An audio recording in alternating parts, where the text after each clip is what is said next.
kaprah tentang lubang gigi ya dok ya. Itu bisa ditambal atau harus langsung dicabut gitu dok? Karena udah terlanjur dalam.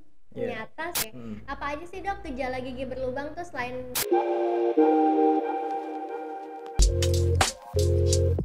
Membahas seputar kesehatan gigi di masyarakat,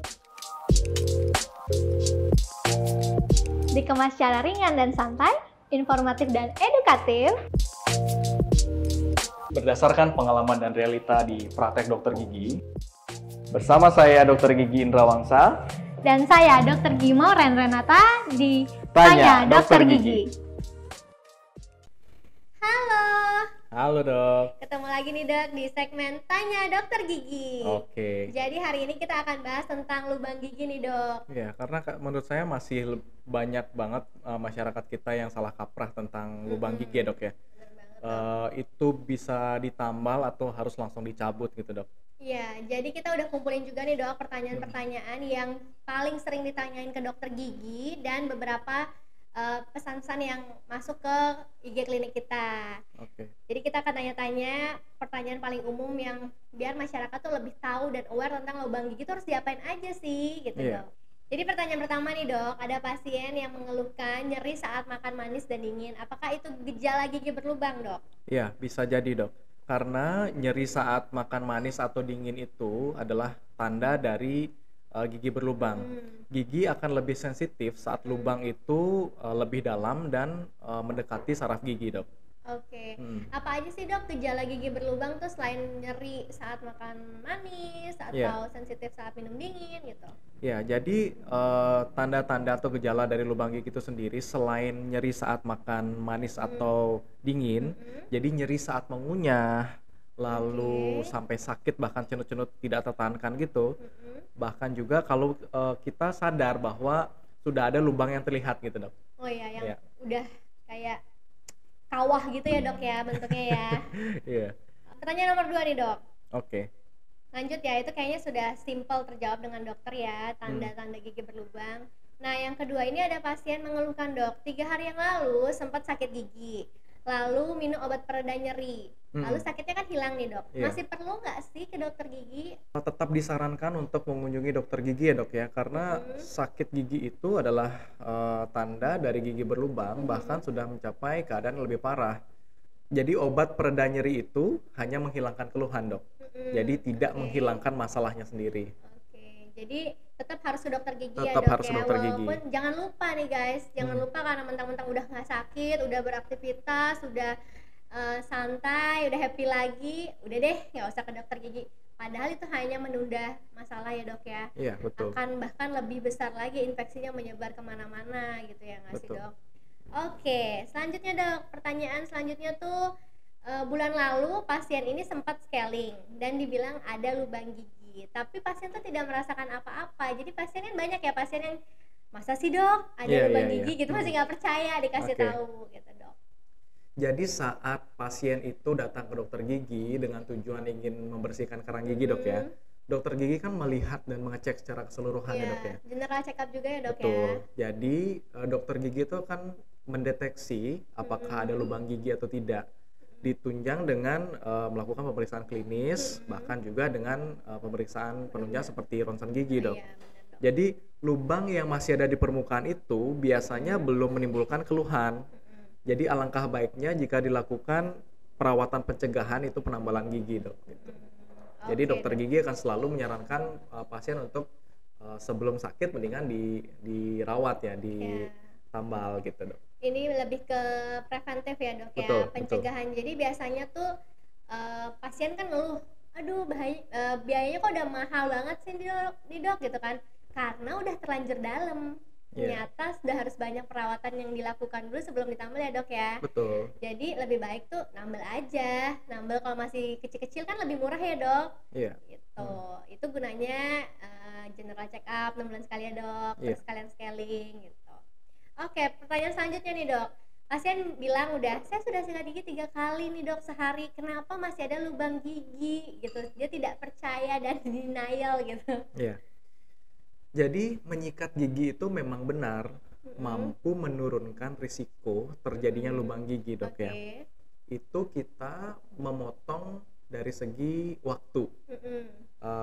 faktor terjadinya lubang gigi. Bukan berarti dengan menyikat gigi itu sudah mampu Langsung menghilangkan menghilangkan gitu. resiko untuk terjadi lubang gigi. Karena kan terjadinya lubang gigi itu tidak dalam proses satu malam, Dok ya. Itu terjadi bertahun-tahun gitu. Nah, jadi dengan kita maintenance di rumah itu seperti menyikat gigi secara rutin dengan cara yang benar, dengan waktu yang tepat, itu bisa dikatakan mampu untuk mengurangi risiko terjadinya lubang gigi, yaitu pagi setelah sarapan dan malam sebelum tidur, Dok. Oke, jadi sikat gigi mau 3 kali, 5 kali, bukan berarti tidak punya resiko ya dok untuk lubang gigi Ya. gitu. Jadi yang perlu diperhatikan adalah waktunya. Mungkin 3 kali sampai 5 kali itu waktunya tidak tepat. Oh ya, tidak Gitu. tepat ya. Jadi 2 kali itu adalah waktu yang paling krusial atau paling penting. Jadi kalau sikat gigi lebih dari 2 kali tapi tidak di waktu yang tepat, bisa dikatakan seperti tidak menyikat gigi, Dok. Oke, jadi nggak perlu banyak-banyak, yang penting waktunya tepat. Betul. Ya, Dok, Ya. Nah, pertanyaan selanjutnya dok, pasien mengeluhkan nih lubang gigi dan sakit cenut-cenut. Kenapa nggak bisa langsung ditambal? Kan ada pasien yang langsung tambal aja dok gitu. Iya. Tidak semua keadaan lubang gigi itu bisa langsung ditambal ya, Dok ya. Artinya kalau lubang gigi itu baru melibatkan lapisan gigi yang paling atas, email kita, belum ada keluhan, bisa langsung ditambal, Dok. Ya. Tapi kalau sudah mencakup daerah lebih dalam seperti dentin itu, sudah ada keluhan, sudah terjadi sensitif dengan makanan manis atau dingin, tapi lebih dalam lagi, Dok, infeksinya sudah mengenai saraf gigi, dia itu akan terasa sakit. Nah, infeksi sudah mencapai saraf gigi itu harus dilakukan perawatan saluran akar dulu, Dok. Tidak bisa langsung ditambal gitu. Jadi setelah perawatan saluran akar itu tuntas, Baru bisa ditambal. dilakukan penambalan gigi, Dok. Gitu ya. Jadi jangan tunggu sampai dalam kalau mau langsung ditambal gitu ya dok ya. Oke. Terus kalau udah ditambal nih dok, masih bisa nggak sih lubang lagi? Resiko gigi berlubang itu akan tetap ada, Dok. Karena selama kita masih punya gigi, berarti kita tetap dalam resiko mengalami lubang gigi. Makanya kita melakukan perawatan daily maintenance di rumah dengan menyikat gigi, membersihkan rongga mulut, begitu kan, Dok, dan kunjungan ke dokter gigi. Tapi meskipun gigi berlubang sudah ditambal, kita tetap harus menjaga kebersihannya, Dok. Oke. Jadi tetap ya dok harus dijaga kebersihan walaupun ditambal, udah dirawat, udah syarafnya udah nggak ada dan udah dibersihin syarafnya, tetap harus dijaga. Iya. Gitu. Lalu nih dok, pertanyaan berikutnya, sakit gigi karena lubang besar sejak berapa tahun yang lalu, apakah harus langsung dicabut nih dok? Udah lama bertahun-tahun lubang besar, terus bisa nggak langsung dicabut dok? Lubang besar itu belum tentu harus serta-merta harus dicabut ya, Dok ya. Dokter gigi itu selalu melakukan pemeriksaan terlebih dahulu apakah gigi lubang besar itu masih bisa diselamatkan atau tidak.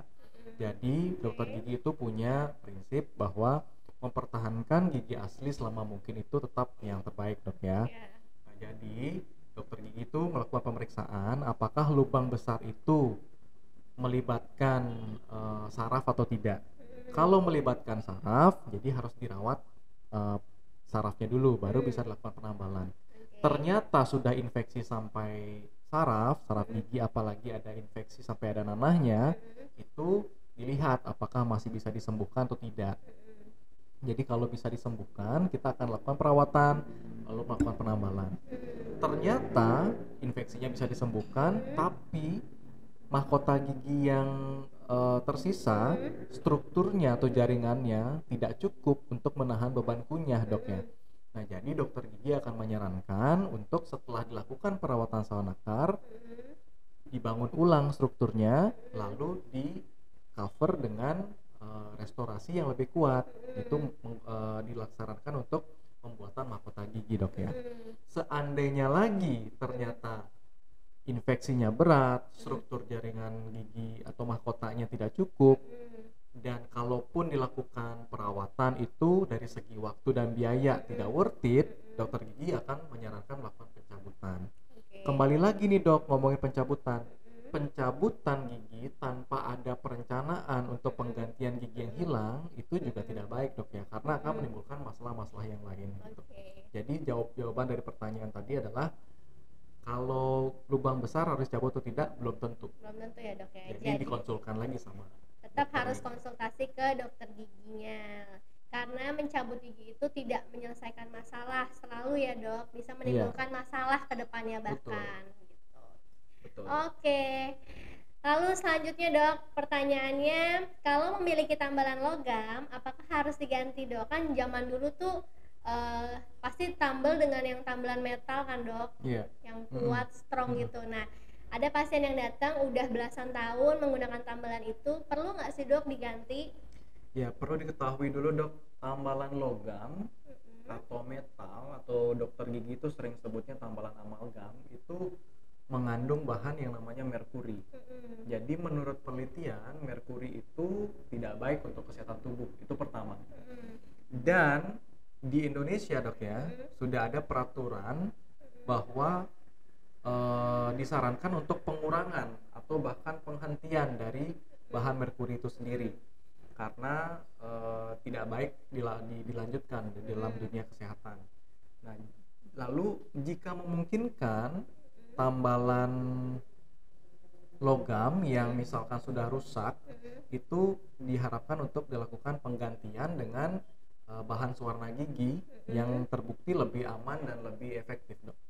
Gitu. Jika memiliki tambalan logam lebih baik dikonsultasikan dulu ya ke dokter giginya karena penggantian tambalan logam ini memerlukan prosedur isolasi khusus. Iya, biar nggak ketelan ya dok ya tambalannya pas saat dibongkar kayak gitu ya dok. Oke. Nah sama nih dok, ada lagi pertanyaan yang kurang lebih mirip. Jadi pasien ada punya tambalan dari usia 6 tahun. Apakah itu juga harus diganti dok meskipun itu bukan metal? Iya, punya tambalan dari usia 6 tahun.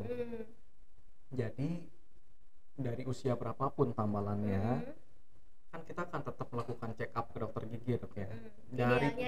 Dari check up ke dokter gigi itu akan dilihat tambalan itu masih dalam keadaan yang bagus atau tidak.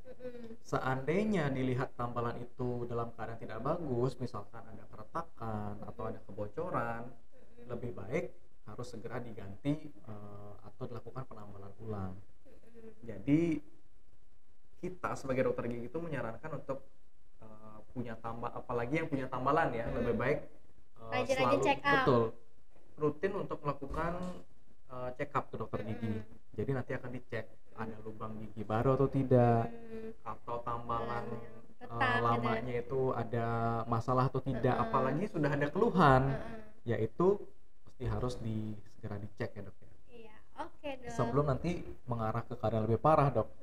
Kita tahu sendiri kan kalau keadaannya udah lebih parah artinya biayanya lebih mahal. Biaya lebih mahal. Waktunya lebih lama perawatannya. Lebih lama, ya, oke dicatat ya guys, diingat. Nah, pertanyaan terakhir nih dok. Yang untuk ibu-ibu. Jadi ada pertanyaan tentang kenapa sih dok semenjak hamil gigi tuh jadi cepet keropos. Ini suka banget ibu-ibu yang udah punya anak tuh selalu mengeluhkan, waktu saya hamil nih dok gigi saya jadi gampang banget keropos. Nah, tolong dikasih pencerahan nih dok, apa sih penyebabnya? Jadi tentang pertanyaan itu bisa dikatakan bahwa terdapat peningkatan risiko gigi berlubang saat kehamilan. Kenapa dok? Jadi ada faktor-faktor tidak langsung yang berperan di sana. Jadi selama ibu sedang mengandung, sedang hamil itu dok ya, ada kecenderungan untuk mengkonsumsi makanan-makanan manis yang berlebih. Alasannya ngidam. Betul. Gitu. Lalu secara tubuh itu sendiri saat kehamilan dan saat kehamilan komposisi air liur itu berubah, ya dok ya.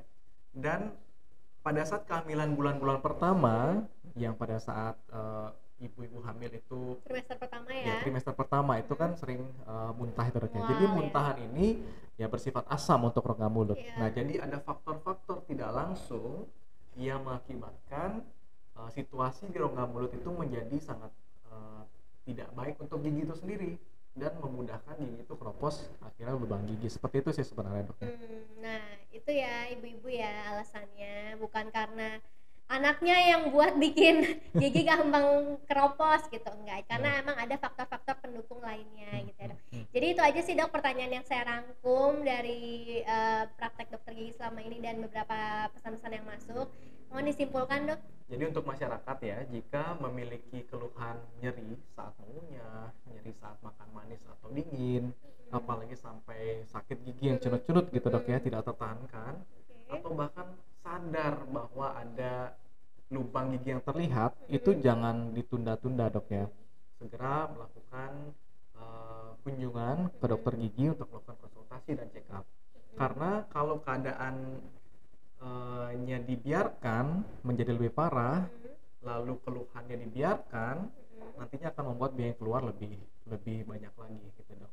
Ya, kenapa kita selalu bahas ya dok ya biaya yang lebih keluar lebih banyak lagi, karena banyak yang dikeluhkan juga sama masyarakat ke dokter gigi bahwa itu mahal. Betul. Padahal karena masalahnya sudah terlanjur besar. Jadi jangan ragu lagi buat konsultasiin masalah gigi kalian ke dokter gigi kalian masing-masing dan prioritasin gigi kalian ya. Oke, kita akan hadir dengan video-video lainnya ya dok. Ya, dan kita akan bahas tentang seputar kesaran gigi di masyarakat lagi dok. Oke, sampai ketemu lagi di Tanya Dokter Gigi.